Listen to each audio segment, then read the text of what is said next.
So I think it is colon cancer. It's a growth kind of up here in the top part of the colon, right where the small intestine comes into it. So I was able to biopsy it, and that we'll get the pathology back, and then we'll determine after that what needs to be done next. Some of that we may have to do through the VA, but we'll figure it out.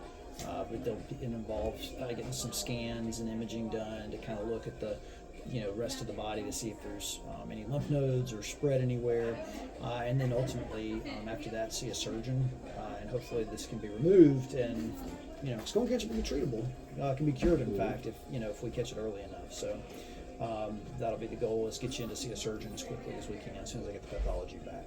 Okay. And then did have 2 polyps besides that. I was able to remove those fine. You're taking those out. That's what we want to do, is find these when they're little, so we can remove them, prevent them from becoming a problem later. Right. So with your age and having this, you want to make sure any of your kids get colonoscopies starting at age 40. Our son passed away. Okay, I'm sorry. Siblings, Yep. make sure that they've had one done. So we may want to pass that along to them. So anyway, so we'll wait on the pathology results. Take a little bit while to get those back, and then we'll, not a little while, maybe a few days or a week.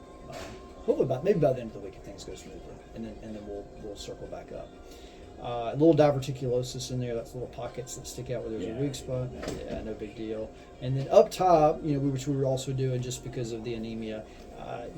The small intestine looked fine. I took a couple biopsies of that to make sure there's nothing microscopic. He's got a little bit of redness in the stomach lining, which is no big deal, but just something for us to. I took a biopsy of to make sure there's no bacteria present, but it doesn't look like there's anything of concern.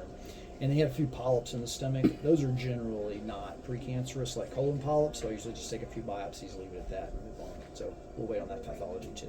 Okay. So, not great news, but again, good thing we did this to try to figure it out and hopefully catch it so we can address it. So, And his throat and everything else was okay going down his throat? That looked fine. So you'll get a copy of this report here in just a few minutes, and I'll get y'all out of here, okay? Okay. All right, cool. Thank you. You're welcome. Y'all have a good afternoon. Holler if you have any questions in the meantime, but I'll buzz you once I get this results back, okay? All right. Thank you. You want to address now? Yep. Yes, you can. Go ahead. Yep.